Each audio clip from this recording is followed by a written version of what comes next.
Hello, my sunshines, and welcome back to another episode of the Creating Sunshine podcast. I am joined today by my friend Erika, and we were just talking before we hit record because I always try to say like how I met somebody, how we came to be in each other's lives. And sometimes it's like you really don't remember and you have to go back.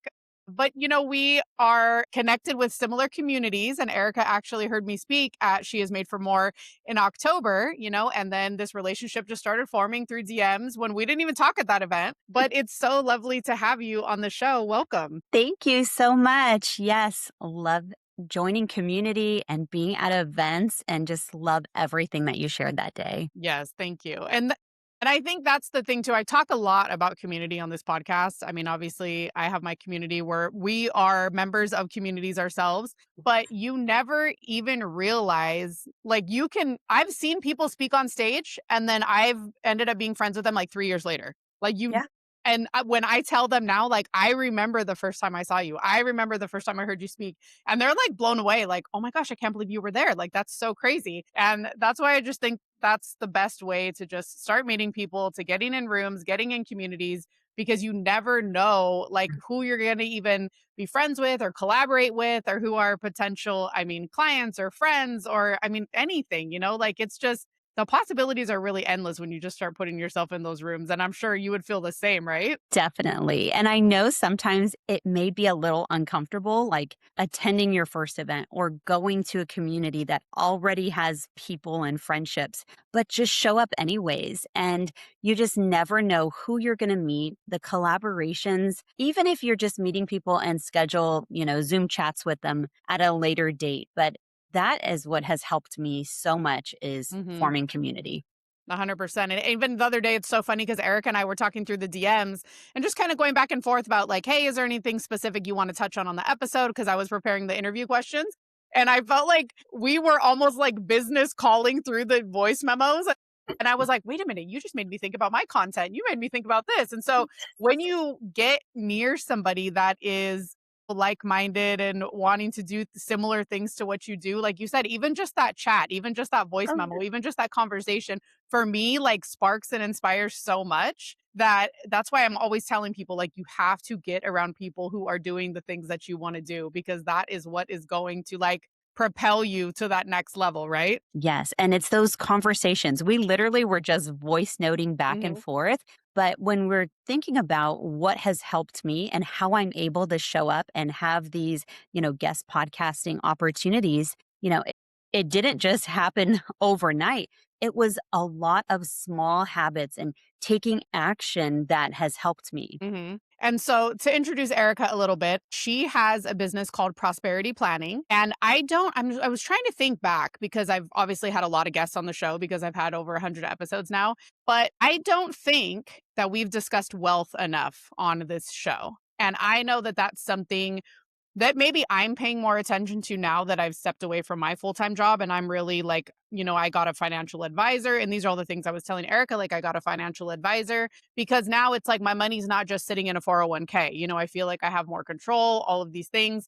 And like I told her before we hit record, I said, I didn't know what I didn't know.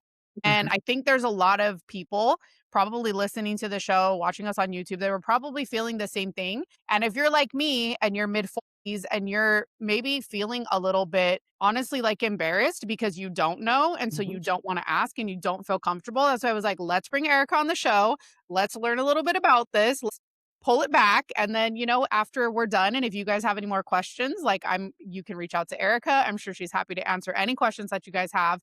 But I think that this is something that is not discussed enough, and sometimes people get, oh, we shouldn't talk about money or we shouldn't talk about wealth. And at the end of the day, like we're all Mhm. here to make money. We all have bills to pay, right? Yes, Yeah. we have purpose and we want to deliver and we want, to create a legacy and all the things that we want to do. But realistically, at the end of the day, like I have rent to pay and I have bills to pay. So we need to make money, right? Of course, 100%. And so tell us a little bit about prosperity planning Yes. and So how I you was kind at of built that while working a full-time job. Yes, it's been 4 years in the making. So really prosperity planning was born after my maternity leave with my second. So with my first, I popped back into work after 8 weeks, no questions asked, figured it out. New mom, didn't know what I was doing. But when I Mhm. had my second, and I also had a 3-year-old at home, there was definitely a change. Like, how do other moms do this? There's got to be some skills that I have. How can I, sell a product or a service? And I really didn't know what I was going to start or do.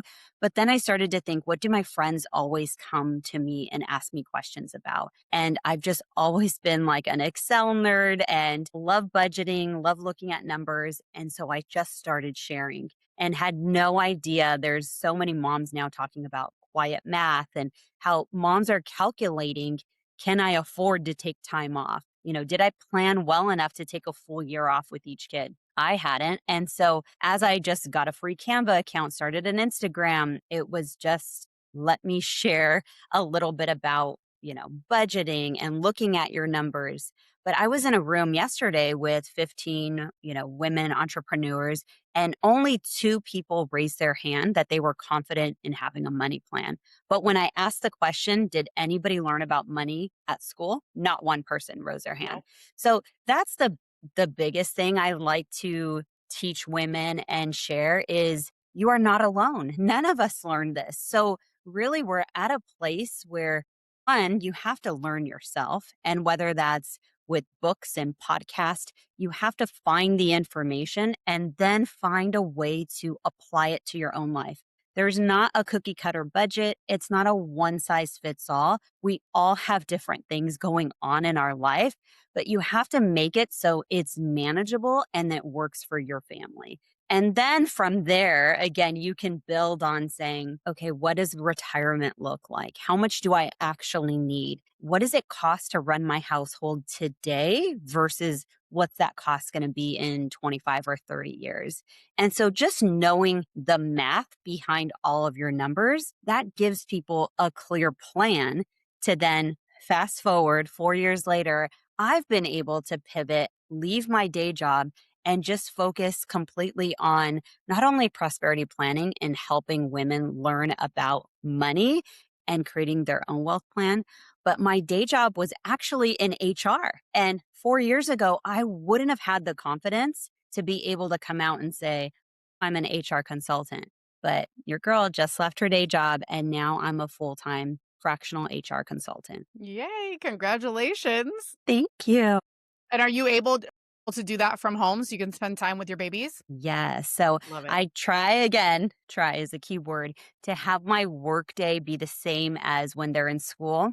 Yeah, And then I do same. plug in at night. So when the kids go down to bed, I am working behind the scenes or after hours. But I, you know, I'm not going to Yeah, grow as fast as someone who has a full 40 or 60 hours a week. But I've been very intentional about the networking, the communities, the yeah, referral partners that I have now, and then supporting my existing clients. yeah. So, question is when somebody is hearing the phrase wealth plan, like say Yes. people are hearing this for the very first time, how would you say this is different from just like budgeting or having a savings account? Like what does a wealth plan actually consist of? Yes. So, first of all, I don't sell any life insurance products and I'm not a financial advisor. So, the cool thing when you work with a money coach is we look at a high level picture of where you are. So, it does encompass your budgeting. What are you currently doing? What comes in? What goes out? Once you're aware of that, and most people do not fully know all of their categories. So when I say, what do you spend on eating out? Or how much does it cost for your groceries each month? Gas, like gas is so expensive right now. So there's things in your budget, and it's usually those variable expenses that Mhm. change each month. A lot of people just don't have a clear understanding. So that piece in itself of awareness and, are you paycheck to paycheck? Everything that comes in, does everything quickly go out? That's a piece of it. And then we look at your overall debt. So if you have three credit cards and a car loan, student loans, mortgage, how quickly or how long is it going to take to pay it off with the payments that you're making today? And a lot of people are feeling stretched these days. So if Mhm. all they can pay is minimum payments, well, once we looked at that budget, if we're able to say, hey, you have these subscriptions, do you need them? On average, people pay anywhere from $80 to $300 a month on subscriptions. So we all canceled Yep. the cable bill, but then you bought five subscriptions or five apps. So just going back and looking at those things, is generally step number one, because then you can, reallocate some of those funds, pay off some of that debt, but have a clear understanding of how long is it going to take to pay off the debt. And then you can use the snowball method and take an extra $50 from one and apply it to the next. Mhm. So, the debt payoff plan, I highly recommend people set financial goals, because that's really what is going to get you to stay committed to learning about money and sticking to that budget. You never want a budget to feel so restrictive, like you can't eat out, you can't do Yeah. these things, because you'll never stick to it.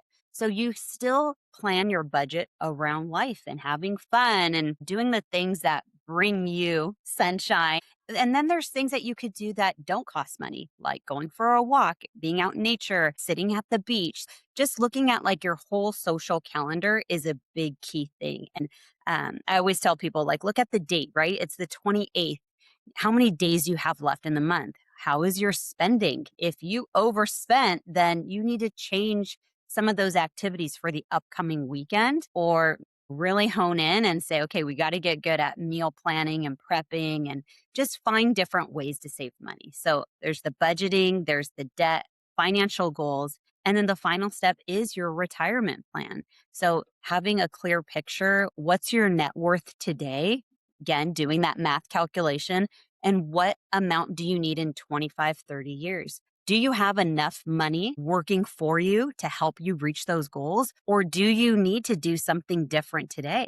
And there's so many people, like you said, right? You have a job for a very long time. You enrolled in that 401k 10, 15, 20 years ago. When's the last time you checked the return? So the annual or the 5-year rate of return on those funds, and then how they're allocated. If when you were younger, you did, total, stock mix, or you didn't know what to pick. And some people, Mhm. unfortunately, have money just sitting in a money market or cash account, and it's not even invested. Generally, on average, the S&P 500 has a 10% return, but that money has to be invested. So that's the overall view of what a wealth plan is. And we take each piece because, again, it's new information. And so for some people, it can seem overwhelming, but we really work it to where you're learning, then you're applying. And it's like, when you go to the gym, you can either work out on your own or you can hire a personal trainer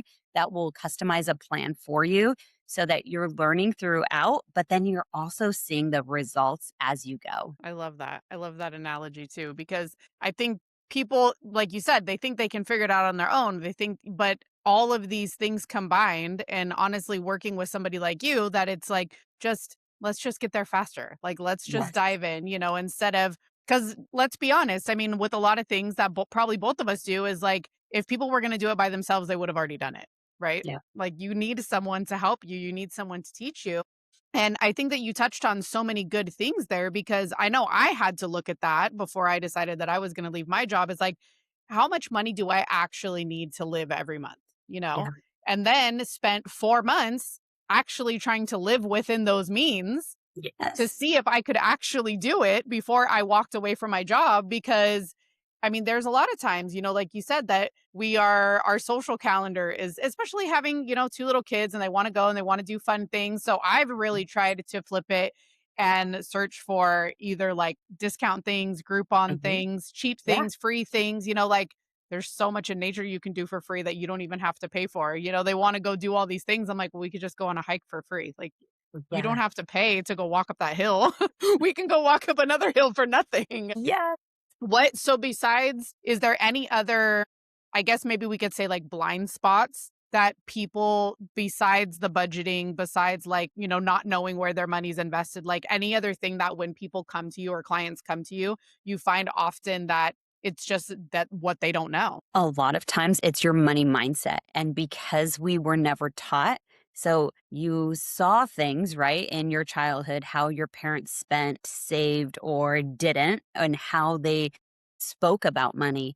And a lot of people, again, didn't have those conversations around the dinner table. You weren't learning about money at home, but you may Never. have been hearing phrases like, money doesn't grow on trees, and we can't afford that. And, no, you just can't buy that. But then they don't explain why. And so you have to reteach yourself what it means to, have money, earn money. How do you want the feeling of money to be passed on to the next generation? And I think it's so key for parents, especially because you have that opportunity to break the cycle for your own kids. So by learning yourself, then you can find a way to teach your kids.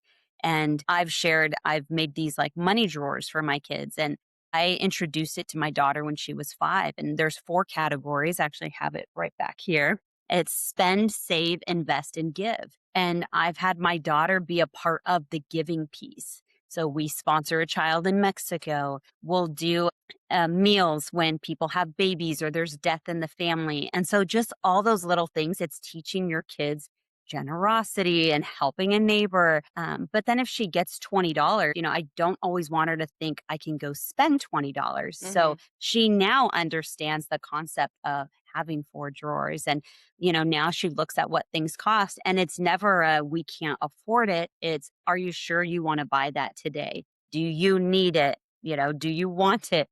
Uh, and when you're going to like amusement parks and stuff, if you're letting your kids just buy whatever they want, or every time they're at Target, do they get to buy something? Start to think about what you've already showed and how you can retrain. And even for yourself, you have to get the tools yourself to be able to then show your kids. Yep, 100%. And I was one of those kids. Like, we did not have those conversations when I Yeah. was growing up. We did not have a lot of money when I was growing up. And everything, to be honest, like, when I think back, like, we didn't ask because the answer was never yes. It wasn't going to be yes. So it was like there was no point. So we weren't those kids that were in the store begging for something. It was like, to be honest, my parents didn't take us to the store. They would go drop us at my grandparents' house and they would go shopping because if you think about it, if we're not there, we can't ask for anything, right? Yeah. And we did not have those conversations around money.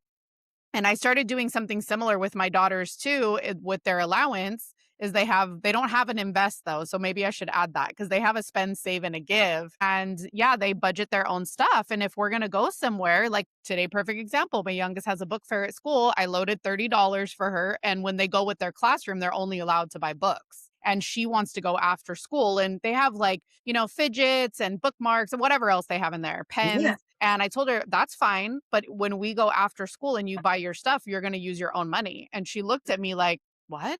I said, fair, right? Like you can use your Yeah. own money for that stuff because I'm not going to buy that for you.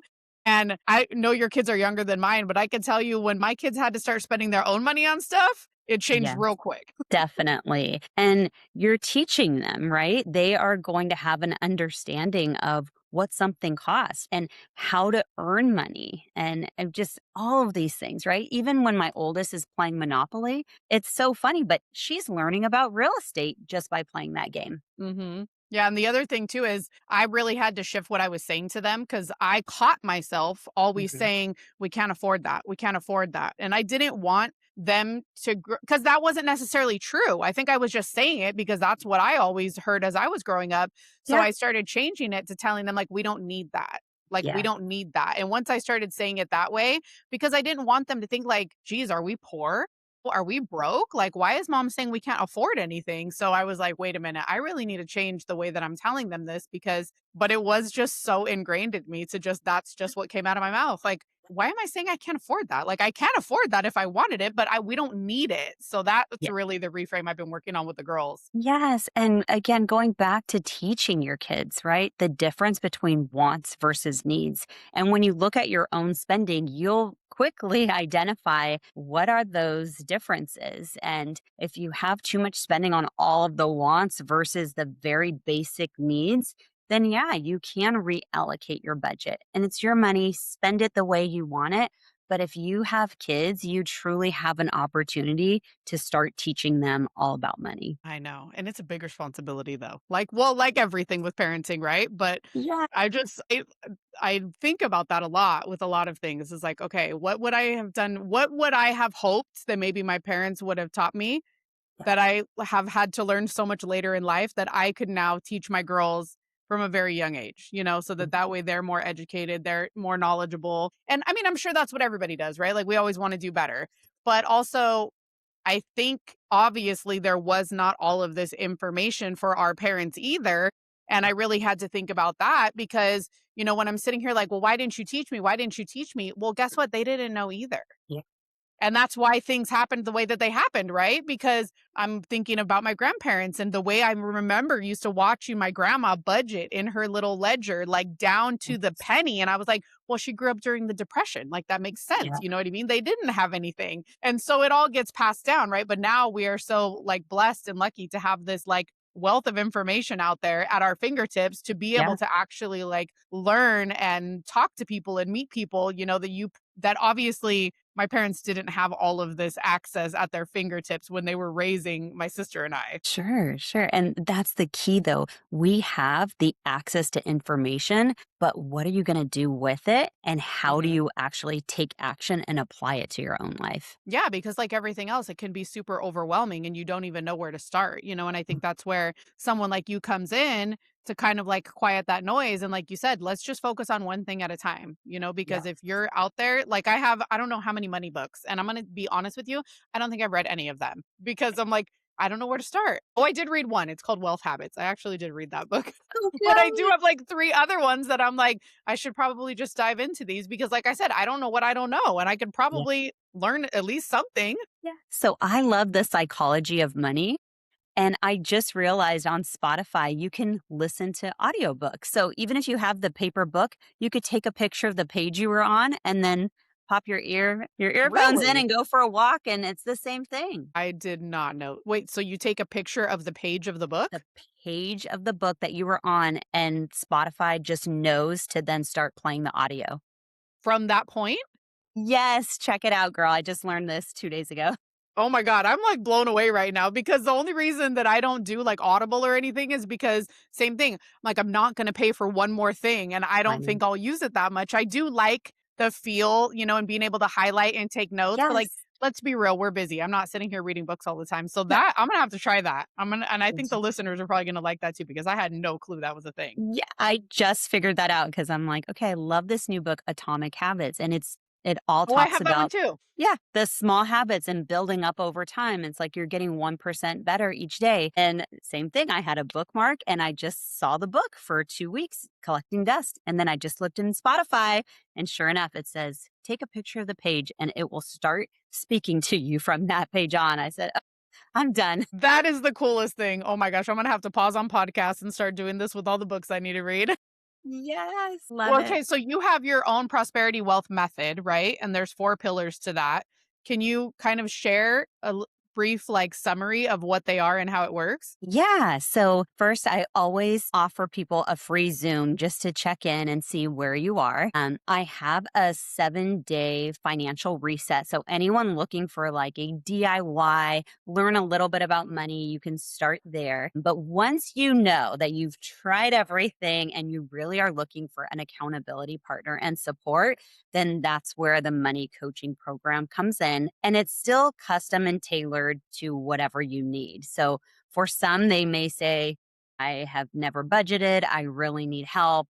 And I recommend using a software. And so it's the Prosperity Plan software. It connects to your bank accounts, debit, credit, you name it. The more that you feed it, the more real of a picture you're going to see. And from there, I will meet with clients and then help them identify again the wants, the needs, their overall categories. And then you see, right? Money comes in on these pay periods, money goes out. And, do I have too much spending in the first half of the month? How can you can call a lot of your bills and say, I would like my statement date to be changed or my due date to be changed. And so that will alleviate some of the stress if all of your bills are due on the first of the month. Mm. And then I can't tell you how often I've had people call your utility company, your cell phone bill, like ask for a discount, say you've had a financial hardship, whatever it takes to get a little bit of a discount on some of those bills and your overall money mindset. So, relearning, reframing how you think and talk about money is such a key component. We cover the debt piece and the financial goals and really coming up with a plan so it's visible. And I always suggest having this is my vision board from 3 years ago. Just about everything has been checked off except our short term rental in the mountains. So it's something that we've been working toward. But because I sit here at my desk and I see it every day, it's something that I know that is the bigger vision. And that's why Mhm. I'm working toward doubling down on content and going all in on building a personal brand. That's why I was able to leave my day job. So we worked through all of, the pillars. And that's when we could see like our money is working for us. We've gotten into some business investments, we have some assets invested.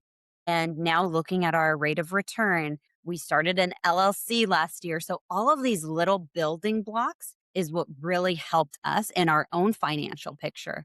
But it never would have been clear had my husband and I not sat down and started with the budget approach. Mhm. And so holistically, right, it's a big picture to see where are you today? What are the things that you need to learn? Where can you make some adjustments in your spending? And do you have a full game plan for what your retirement is going to look like? Yeah. So what about the people that come to you that are feeling like shame around their money? I know like you're talking about money mindset and everything, but people that are really like they're in debt, Yeah. maybe they're at a certain age they feel like they haven't saved enough.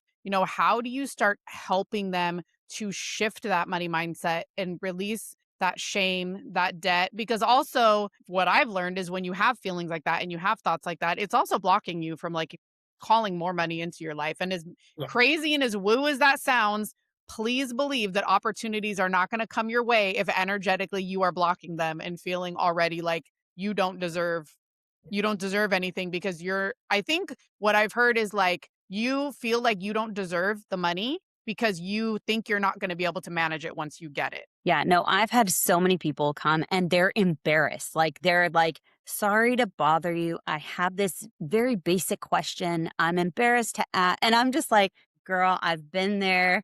Like, Mhm. shoot, what's the question? I would love to meet you for coffee. Let's just look at the numbers. And a lot of times, again, they're like, I don't even know how I racked up this credit card debt. And Right. I don't want to show you the statement. But at this point, I'm like, we're already here. We're having coffee. If I can help you and create a plan where you see the numbers, you are going to leave feeling better. Like, Yeah. it's almost like you just have to rip off the band aid. Yeah. And yes, there's a lot of tools that people can learn to get through it. But a lot of times it is also working through what is getting you to spend. And for some, it's, being lonely, being stressed, like you have a crazy day at work or at home with family, and then you just have that feeling you need to go spend money. So identifying what the triggers are that are getting you to spend and finding new ways. So there is a psychology behind your spending and working through that at the same time when you're seeing the awareness and where your spending is going, then the decision comes back to you. It's your money. How do you want to spend it?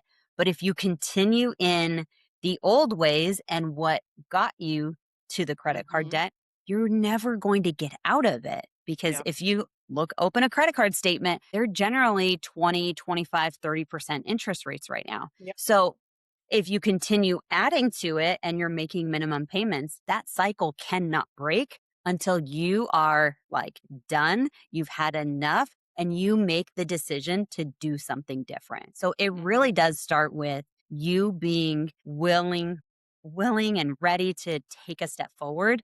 But all of that is going to come with figuring out like what is more important to you. Yeah. Well, and I love that you said finding the triggers and then what are we going to replace that with? And I think that's like true for every avenue of your life because that's even I'm hosting my next event on Saturday and we that's literally what we talk about is we talk about releasing, but then we have to create something in its place, right? Because otherwise and the reason that I bring this up is because this is every avenue of your life. If you guys Oh, are yeah. listening, if you guys are watching, it's like mind, body, soul, money, everything. Because if you have things that you are not happy with and habits that you're not happy with and you want to let them go, you have to put new healthy habits in its place or they're going to come back every single time, right? And it actually takes 21 days of practicing something new for it to become a new habit. Like, how many people do you see New Year's resolutions, go to the Mhm. gym, lose weight, work out? The gyms are packed. And then 3, 4 weeks later, it's the regulars who continue coming. So, Absolutely. whatever habit you are trying to commit to, you've got to find something that again, accountability partner, write it, make it visible, plan it every day, and then do those small steps to make it into a real habit. Yeah. So, with that being said, what are maybe like just maybe two, because we don't want to overwhelm people, like two Sure. tangible things that somebody listening or watching this episode today can start doing to start bringing that awareness? Because I think a lot of people, honestly, and I know that I felt this way before because I had racked up a lot of credit card debt over these past couple years twice. Twice is the worst part is I paid it off and I did it again. And I think I was just in my head that number 1, like, I didn't have enough and I wasn't making enough, so I just felt like I had to live on credit, and once I really started looking at, like, okay, like you said, like, what do I need? You know? And what was nice to have, I mean, I was living way beyond my means. Like, I was trying to maintain a lifestyle, and this is what I realized, and I don't think I've ever, like, admitted this before, so this is, like, first time here. But I was trying to maintain a lifestyle that my ex-husband and I had when we had a double income household as a single mom because he, then moved on to his relationship and is dating somebody who makes more money than I do, and so they're maintaining this lifestyle and doing all these things. And I guess I started feeling like, well, geez, I'm going to have to do these things with the girls because they're doing Sure. XYZ with the girls. And once I really was like, you know what, I should just thank them for doing those things. And then that way I Yeah. don't have to pay for them. So that was my first reframe. But when I Yeah. really had to start thinking, like, I'm literally trying to maintain a double income lifestyle when my income is cut in half. Yeah. Like, what am I doing? And so, like I said, racked up credit card debt twice and I've paid it off twice. And now I'm like, okay, now we're getting really intentional about it. So back to the question is there maybe like two things you could tell people, like, here is where you can start and here's what you can do today, to start Yeah. really looking at your money? Yeah.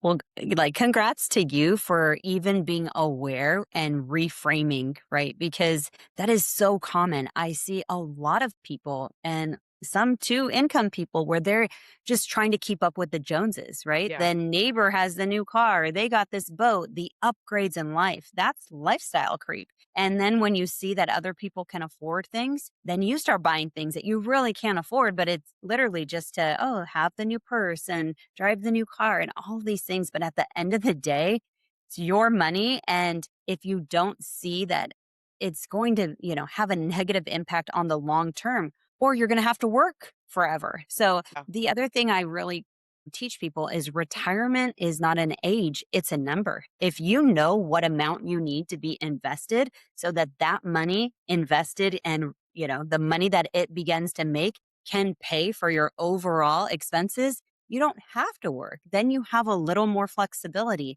You can, you know, work part time or do consulting. There's so many other things, but the awareness is such a big thing and the reframe that you went through yourself. So, for the two things that I highly recommend is just looking at a budget. And if you've never done it before, you start with the basics. What is my rent or mortgage? What are the approximate utility costs?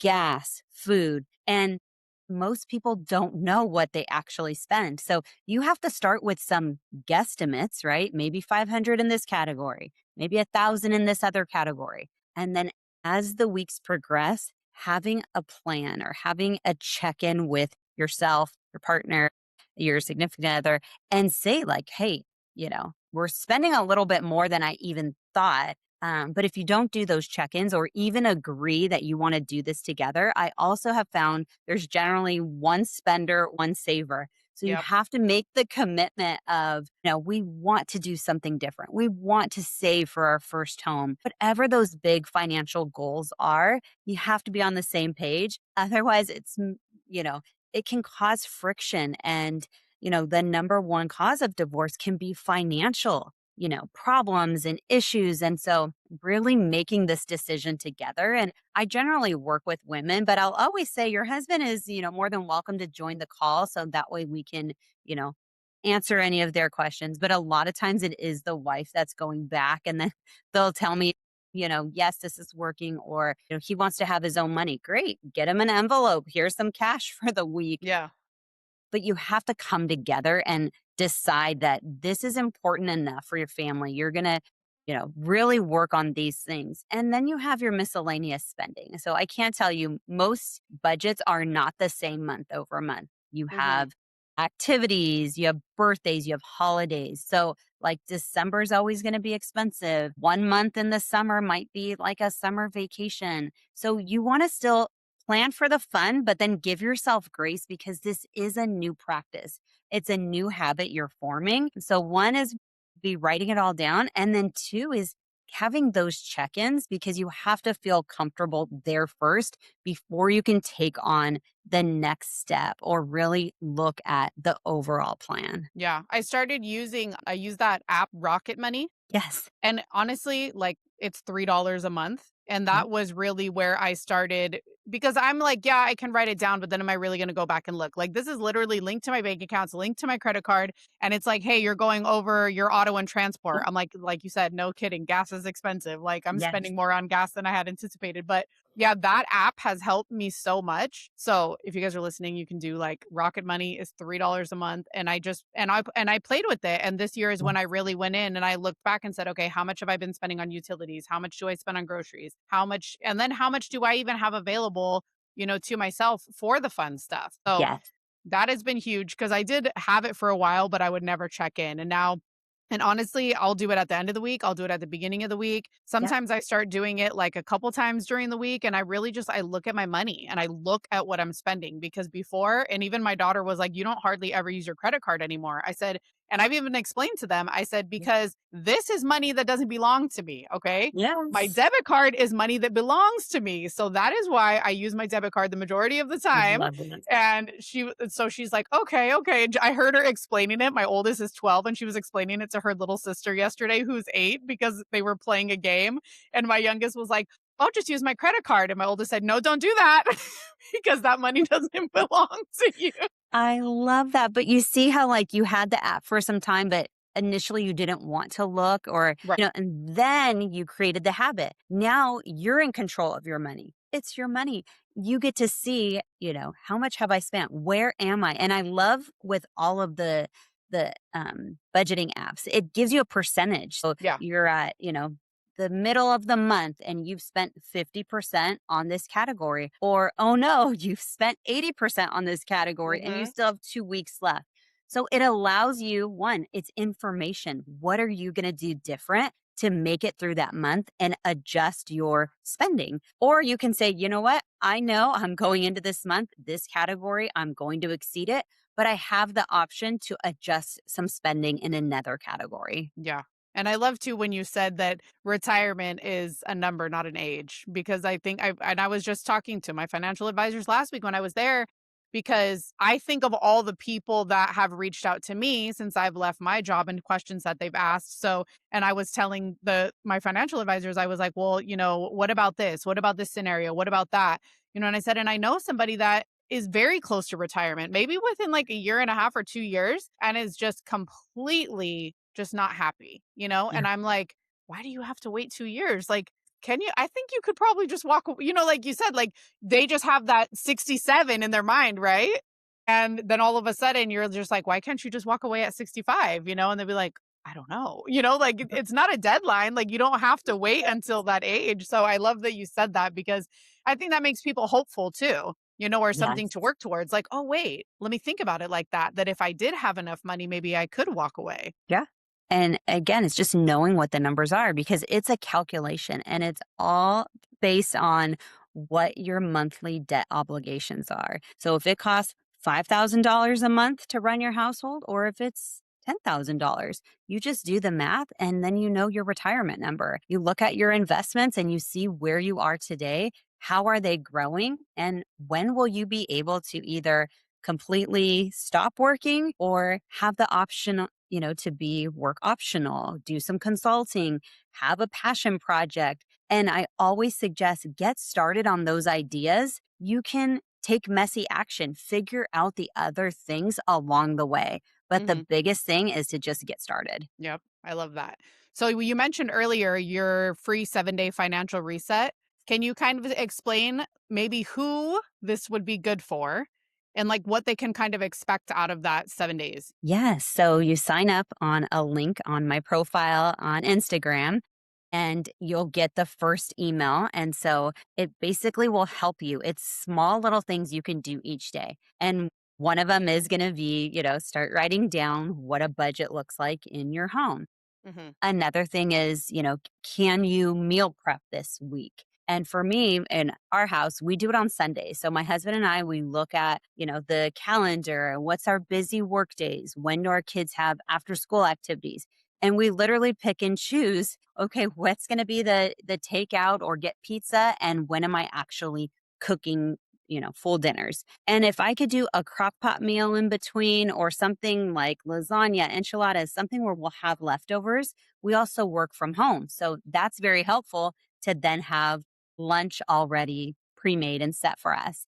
Mhm. And so with the 7 days, you get an email each day with the small activity. So it helps you. Again, it's your virtual accountability partner coming into your email with one thing you can do. And another one is reviewing those subscriptions. So if you don't even know where to start, you can pull some bank statements, look back. But I'm also a huge advocate of using a budgeting app because we don't have tons of time to then look Right. at budgeting. You can't fix a behavior by pulling a bank statement and looking at your spending last month.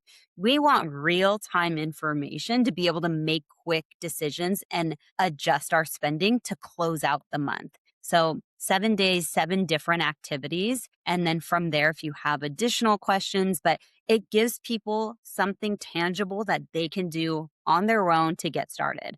And we'll link that in the show notes too. So for anybody that wants to grab that link and do their 7-day financial reset, then you guys can go ahead and get started doing that. I wonder what is something that most people don't know about building wealth that you wish someone had told you earlier in your own journey? My goodness. Well, for me, because it's so personal, I wish instead of getting like, oh, go plan a big wedding or do a honeymoon, I wish someone would have said, hey, start saving because when you have little ones, you're going to want to take more time off.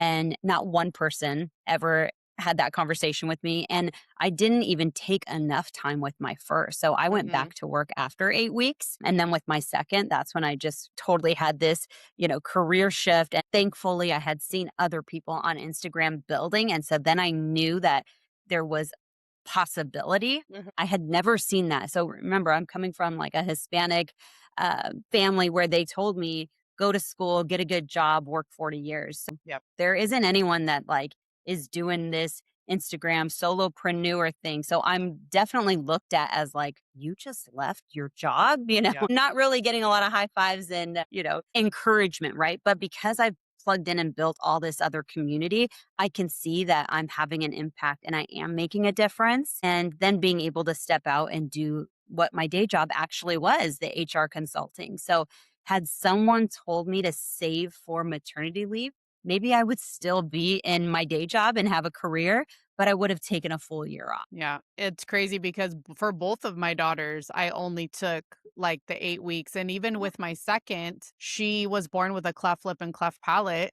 And so she had already had so maternity leave and surgery, and I still only took 8 weeks off. And Yeah. it's just crazy. And the first time that I've actually like ever stepped away was last year after my cancer diagnosis. I was like, no, like you said, I'd seen people do it. I knew I needed to take time off. And I'm like, I have to figure this out because Yeah. I'm never going to get well if I'm working 45 plus hours a week at the same time and just taking, I think my oncologist said, well, just work for 2 weeks and then take your chemo week off, and then work for 2 weeks and take your chemo week off. I'm like, and then you can take off extra time when you have your surgeries. I'm like, this just sounds like a bunch of bouncing back and forth. Like, that's insane. Yeah. I'm not doing that.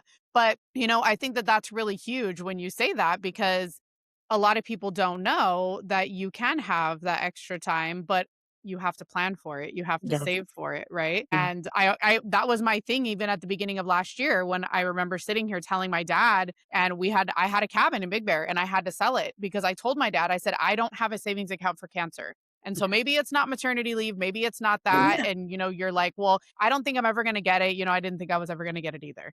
So Yeah. now knowing that I need to have an emergency fund in my savings account just in case something happens, because I did not have that at my diagnosis. I was already in debt. I was like, this is just literally the worst, not that there's a good time, but like it was I know. literally financially the worst time that could have happened to me. And it was super, super eye-opening because I that was what made me like, you need to, like you said, had just had it. I had to make a change. I couldn't just keep Yes. doing the same thing over and over because I was only digging myself into a deeper and deeper hole. Yeah. Oh, yeah. And generally, health, unexpected health things are what can bankrupt somebody because 100%. majority of people do not have emergency funds established. Some people can't even afford $1,000 unexpected expense. Right. But what you should be building towards is 3 to 6 months of whatever amount it takes to run your household. And a lot of people will say, oh, 3 to 6 months of income. Okay, you can plan for that. But if your expenses are more than your income and you're already living on credit cards, you really Mm, need to plan for 3 to 6 months of your expenses in a savings liquid that can be accessible in case of emergency. yeah, absolutely, absolutely. Yeah, an unexpected health diagnosis, and let me be clear, like, I had insurance. That wasn't but when your insurance is a 90/10, 10% of a lot is still a freaking lot, Yeah. and when you're doing PET scans and surgeries and chest port placement and I mean, 1 round of chemo alone, I looked at the True. bill without insurance is $40,000, and I was like, "Yeah, this is a little crazy." Because even Yeah. my dad brings his the other day, he's doing immunotherapy, and he's like, "You know how much 1 round of immunotherapy costs?" I go, "Probably about $42,000." Daddy goes, "How'd you know?" And he's all, "Oh, wait, never mind. You just finished yours." Yep. But that's what So I was like, it's astronomical how much this stuff would cost. So, yeah, when you go 10%, I mean, and it's not, like, exactly fixed, but that's the sure. majority of it. I mean, there's thousands of dollars of bills rolling in right when you get diagnosed, which you're already stressed out, and then I'm like, "Oh my god, like, Yeah. what are we gonna do?" And then if you're taking the time off work, if state disability, it's 70% of your income. And yeah, it's pre-tax money, so the check may still feel like it's similar, but Yeah. that runs out at a certain time. And so, Yes, it like does. your oncologist told you, get the treatment, then go back. It's like, who wants the back and forth, Right. the stress 1 week and then you're still stressed getting treatment? You want to be able to take care of Yeah. yourself during that time. And so being able to say, no, I'm going to take the time that I need. Yes, you're probably using your PTO and your sick time Yep. and, you're figuring it out. But if you have your finances in order, when situations like that hit you, you Yep. can really focus on just getting the care that you need. 100%. 100%. So, I mean, yeah, and I think that is a hard thing because when people are getting into either medical debt or, say like me, and then you're getting a divorce and then you're getting yourself in debt, whatever the case may be, I can tell you that internally, like the second, I think it ended up being May of last year when I sold my cabin, I paid off my credit card, I paid off the medical debt that had already been coming in. I mean, I literally just felt this like sense of relief, like, oh my God, I can breathe now because that has been a source of a lot of stress in my life is finances, and it really it starts to just be so freeing when you're like, "Oh my god, I'm not, like, spiraling out of control with my money anymore." So, if you guys take anything away from this episode, like, please, please, even if you feel like you're good, like Erica said, take a look. Take a look at your subscriptions, take a look at what you're paying for because, maybe you could upgrade that room at your vacation because you're not paying for all of these subscriptions every single month that you don't even know you're paying for. I had a friend the other day, she said she canceled $300 in subscriptions. And she is like, I feel like one of my most smartest, most frugal friends. And when she said that, I was like, oh my God, like, I think I Yeah. need to look at my app again. I know. I know. It happens to the best of us. Like, Yeah. even if you think, right? Oh, I have a lot of stuff on autopilot, but you better believe once a year, I'm still going back and saying, okay, how's Hmm. the home insurance? How's the auto insurance? What are these policies that just keep, auto debiting out of my account? But, what's my coverage? Can I get a better deal? Yeah. And should I shop this year? You know what? I don't have time right now, but I'm okay with what we're paying here. So we'll let these go on. But yeah, a lot of us canceled cable, but then we opted into 5 or 6 new apps. That was So me. yeah, I'm constantly asking my husband, okay, we all love Netflix. Okay, but then do we need this other app? And Yeah. which shows are we really watching? And then other times we both put our kids down and then plug back in to work. So I'm like, we don't need all this Yeah. extra You don't stuff. need And it. Yeah. sometimes it is just going in, looking to see, do you need it? You can always opt in or buy it again in the future, but just having overall awareness is so Hmm. key. I know last month I was like, "What is this 16.99?" And I go, "Oh, it's Peacock because I got it so we could watch the Olympics." I said, Yeah. "We're not watching that anymore. I'm canceling it." Like, Yeah. what is happening over here? But Yeah. yeah, I think that's amazing because there's just I feel like there's something that anybody could do, something that anybody could take away from this episode. Or maybe if you have somebody that you're like, oh, they could use this and you don't know how to bring up the conversation, maybe you share the episode with them. But the other thing too that I started doing is I really, without revealing the details about my own personal life, because like you said, sometimes it is embarrassing, you don't want to say it. But if I felt like I was paying a lot for car insurance, like I would ask my friends, like, hey, who do you guys use for car insurance? How many cars do you guys have? Like, what do you guys pay? And that's just what I started asking people when I was leaving my job.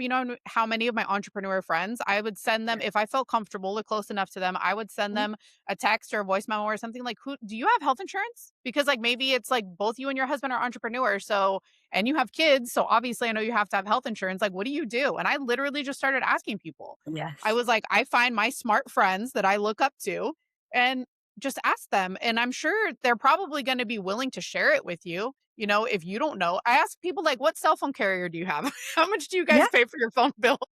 Yeah. Again, it's you're just bringing up these conversations, but then you're also starting to see like, what do other people pay for these things? Right. What services? What do I need? And it helps you go back and say, okay, wants versus needs. And yeah, you leaving your day job and needing to find health insurance. What do other entrepreneurs do? And what does that cost?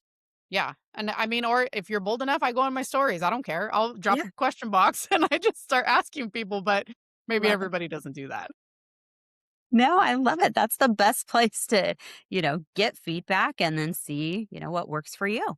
Then. So for those listening, we tell them where can they find you, where can they connect you, and then we'll drop everything in the show notes so you guys can go follow Erica, connect with her. Yeah. So I'm on Instagram at prosperity.planning. Okay. And then I'll also drop the link for the 7-day financial reset if anybody wants Yeah. to grab that. And is there anything else you would like to leave people with when talking about their wealth plan and their money? Yeah. I would just say again, I know there's guilt, shame, and all of these feelings when it comes to money, but just know that you have the opportunity to do something different about it and take action. Find a podcast, a book, or connect with someone like a money coach that can really help you see where you are today and then create that game plan so that you can achieve your financial goals. I love it. Well, thank you so much for spending time with me today. Thank you so much for coming on the show. I so appreciate you. Thank you, Sarah. It was so great chatting with you today. I loved it. So if you guys love this episode, go ahead and share it in your stories, tag Erica, tag myself. That way we can thank you. And obviously, if you guys have any questions at all, you know where you can find both of us.